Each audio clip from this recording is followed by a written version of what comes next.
वैष्णवे द्वे सामनी द्वयोः विष्णुः ऋषिः बृहती छन्दः सोमहादेवता हंसो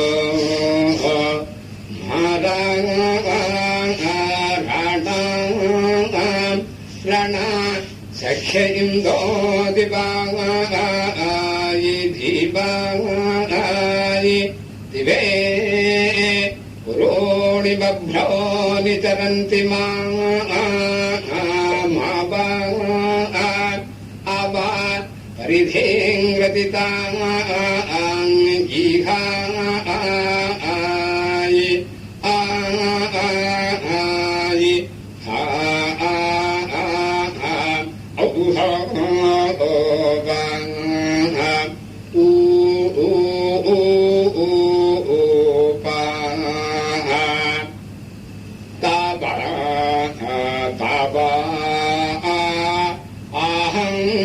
सोमरारण सख्या इंदो दिवा गायिवे पुरोणि बभ्रो निचरन्ति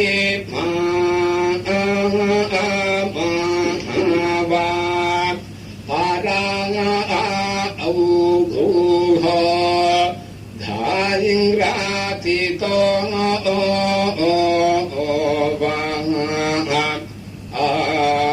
आजिहो आङ्गिरसानि त्रीणि सामानि त्रयाणाम् अङ्गिरसः ऋषयः बृहती छन्दः सोमहादेवता तवाहं सोमाहारणा साक्षायि इन्दो दिवे दायिवे पुरो निबभ्रो निचरन्ति आवायि पारिधायिङ्ग्रा तीतो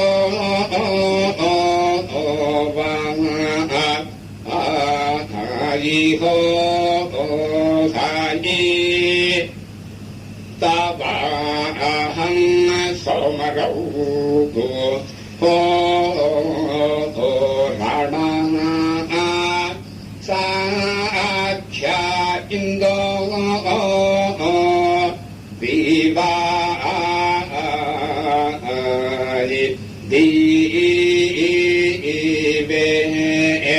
पूरोणायिवा भ्रो नितरा भीमा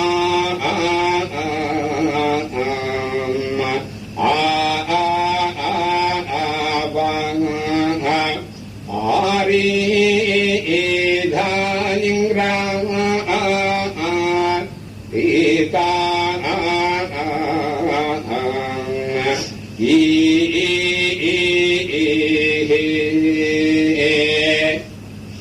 तवाहं सोमराघणा सख्या इन्दो दिवे दिवायि सख्य इन्दो दिवे दायिवे पुरोणि बभ्रो निचरन्ति परायिधायिङ्ग्रा सीता अंगिहायि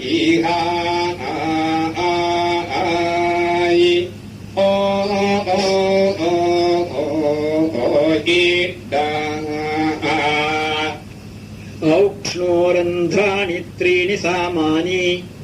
त्रयाणाम् उक्ष्णोरन्ध्रः ऋषिः बृहती छन्दः सोमहादेवता मृज्यमानाः सुहस्तियाः सामुद्रायि क्षमिन्मसायि सुहस्तायीं पारिषाः गम्बहुलाम् ऊरो स्त्रीकाम् पवमाना औगुः भियो चासो धायी विद्यमानाः सुहस्ताया समुद्रे छामीन्मासायि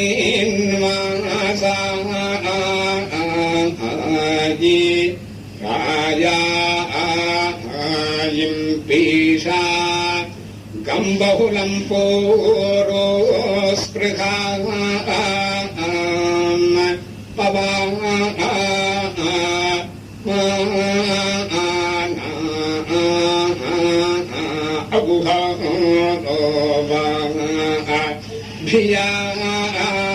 भियार्षासि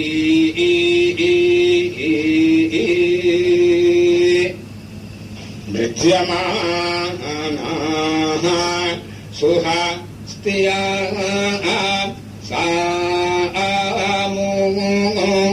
सामुग्रायिवा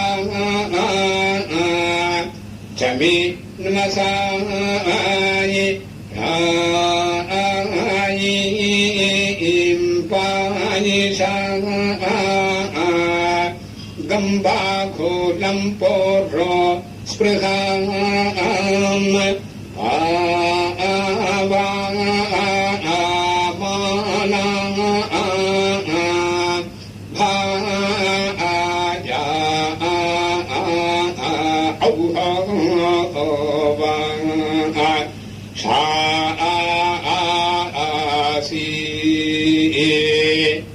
आग्नेयानि त्रीणि सामानि त्रयाणाम् अग्निः ऋषिः बृहती छन्दः सोमहादेवता नृत्याये मानसुहस्तिया औगुः समुद्रे वाचमिन्मसा औगुः राजिं पिशङ्गम् बहुलम् पुरस्पृहा औगुः पावमाना भियो सासो हायि मृद्यामानसुहस्त्यो बाहायि समुद्रायिवा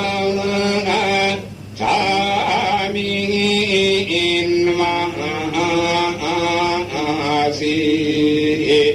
रायायिं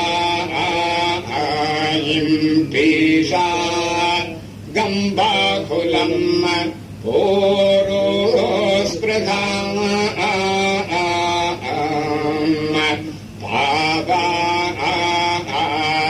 पावमाना भियो सासो हायि मृज्यमाना सुहस्तिया समुद्रायिवा चमायिन्वासि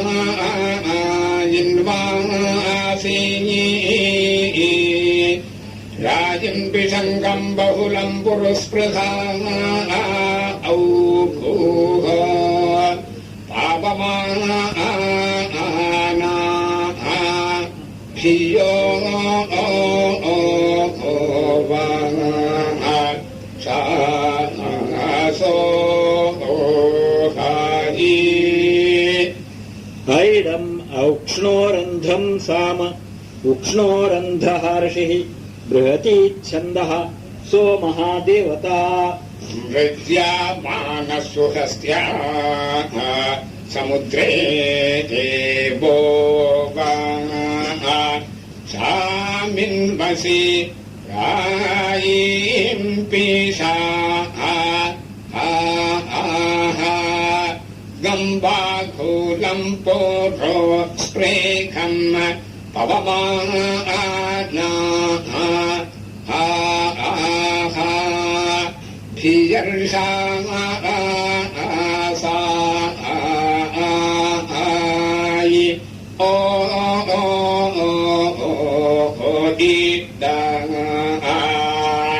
वाजजित्साम प्रजापतिः ऋषिः बृहती छन्दः सो महादेवता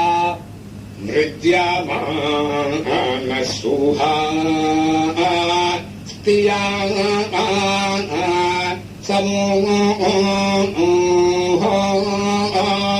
देवाहो चामिन्मसाय प्रयायिंहोय पिशाहो गम्बहुलाम् ओरुस्पृहाम् पवाहो मानाहो भीर्षा सा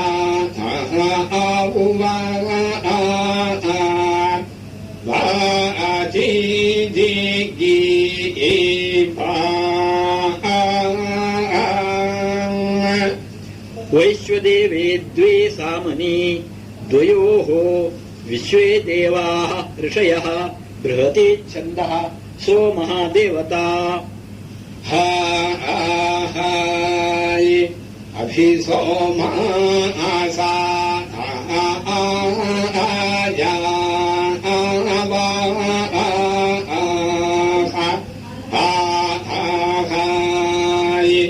भवन्ते मदीयाम्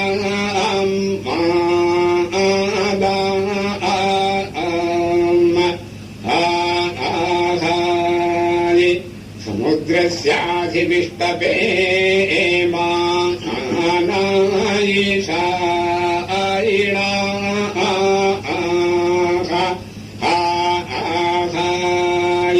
मत्सरासो मादाच्यूता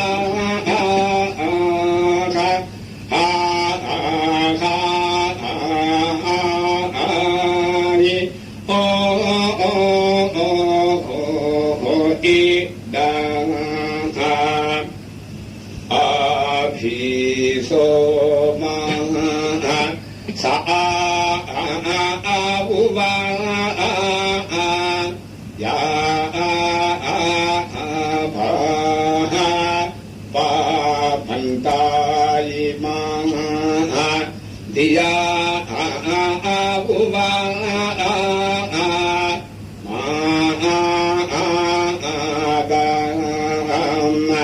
सामुग्रस्य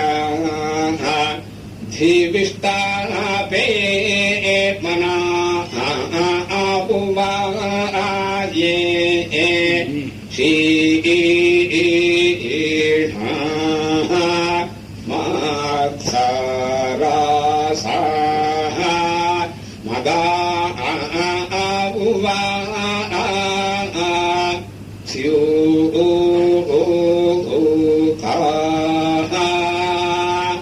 इंद्रसामनी द्वे द्वे द्वयोः इंद्रः ऋषिः बृहती छन्दः सो महादेवता आभीसो मासा पवन्ते मदीयम् वा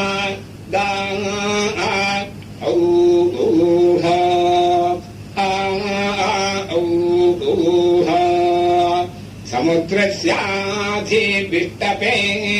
मनीषे न औः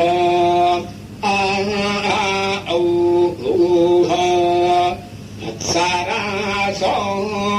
मदच्युता औः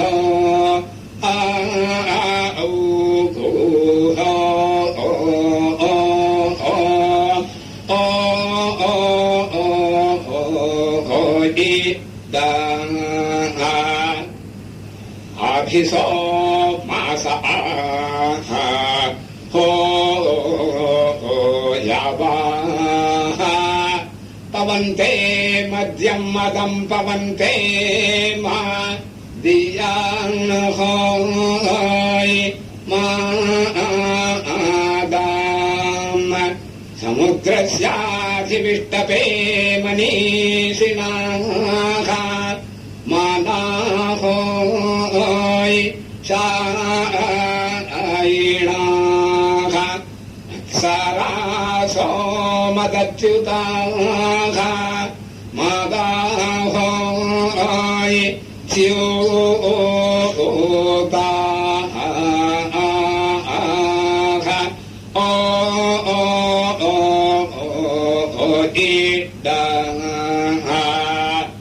स्वपृष्ठम् आङ्गिरसम् साम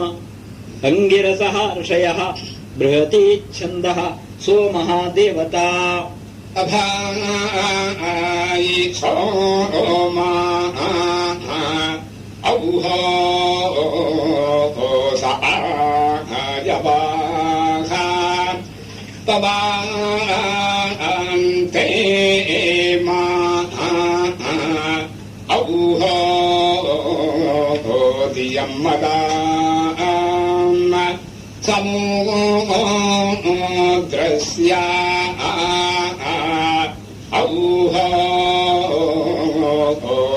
औहोधिविष्टपाये ये माना औहो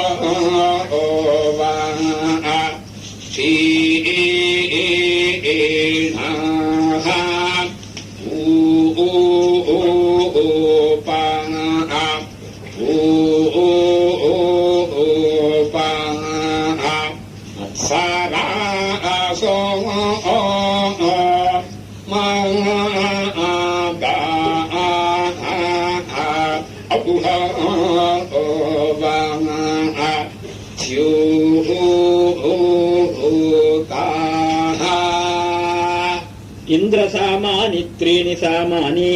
त्रयाणाम् इन्द्रः ऋषिः बृहतीच्छन्दः सोमः देवता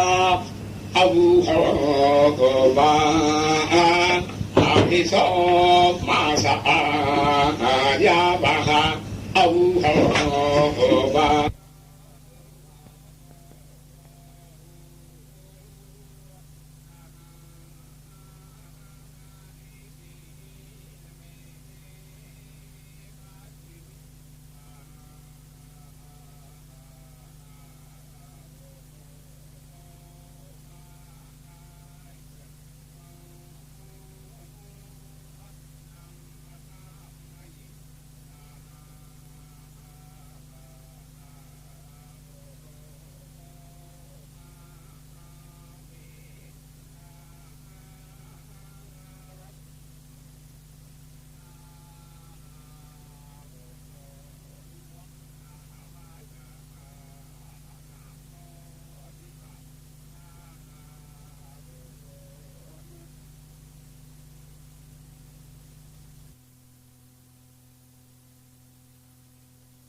अभिसो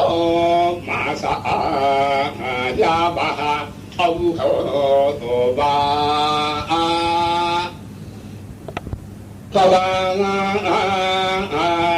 ते मा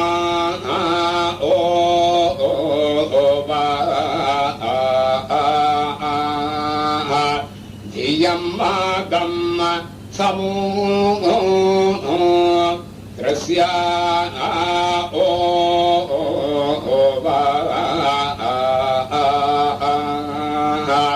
धिविष्टापे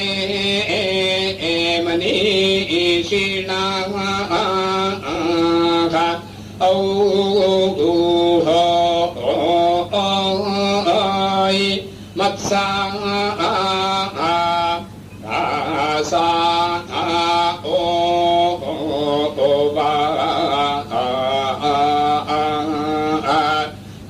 मदच्युता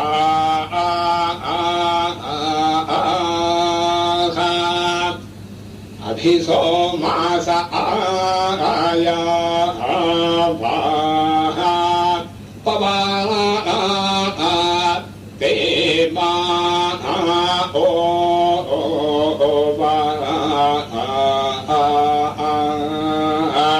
धियं मादम् समो द्रस्या ओ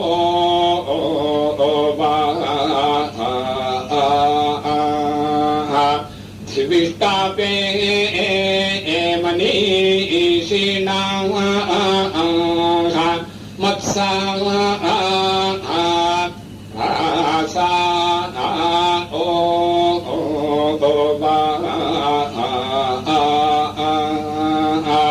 मदच्युता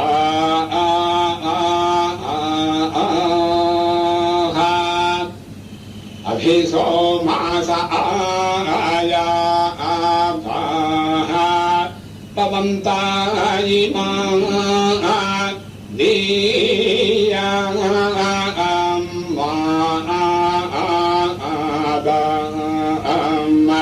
समुद्रस्य धिविष्टपाय मानायिषाय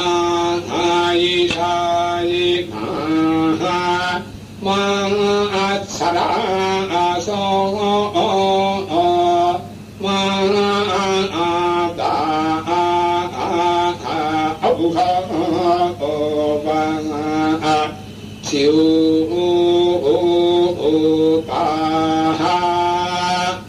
सोमसाम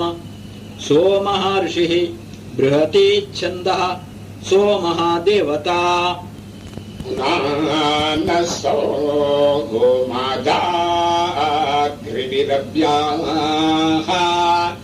पारैः पारिप्रियाः विप्रो अभवोङ्गायिराः स्तामा माध्वा यज्ञाः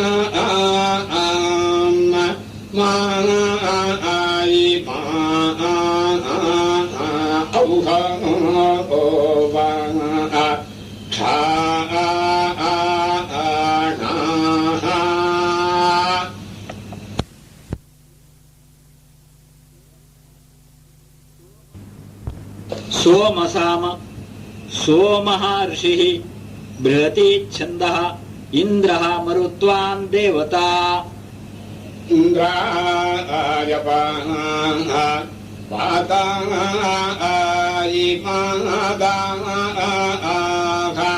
सोमो मरुत्वतायिसूताः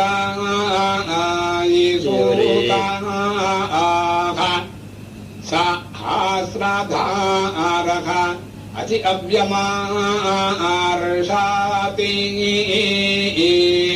कामायि मार्गाः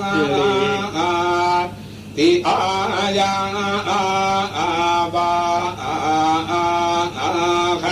ओ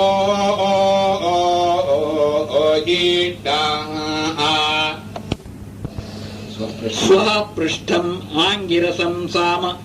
अङ्गिरसः ऋषयः बृहती छन्दः इन्द्रः मरुत्वान् देवता इन्द्राय पथे मदाः सोमो मारो पते सूताः सहस्रधारः अति अव्यमाशाता ओ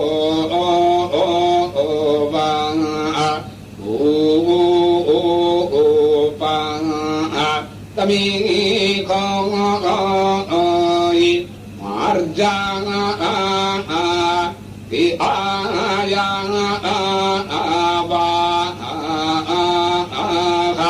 ओ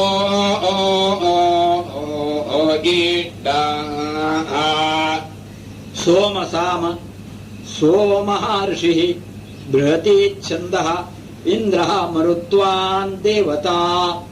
इन्द्राया आपा भतायि माधाः सोमो मरुत्वातायि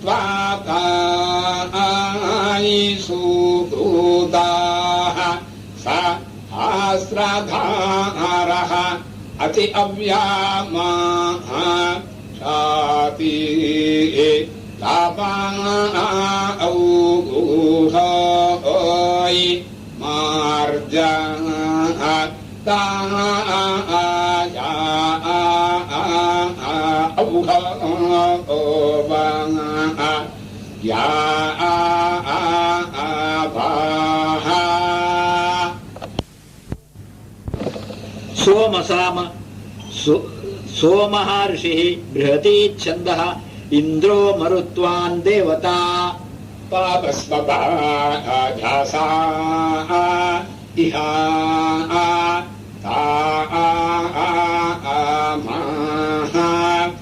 आभिविश्वा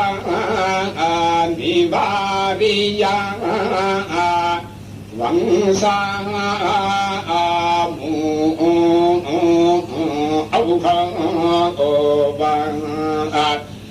प्रथमे विधर्मन् दायिवाये भ्यासो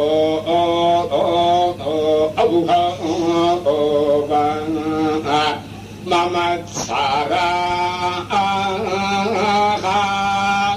पवित्रं साम आदित्यः ऋषिः बृहती छन्दः मरुत्वान् सोमः देवता माना असृक्षत पावाये त्रामति धारया मरुत्वन्तो मत्सरा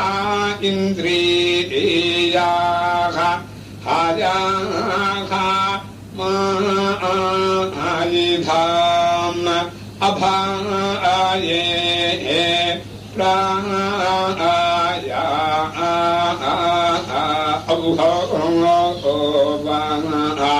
सीचा इति पञ्चमः खण्डः।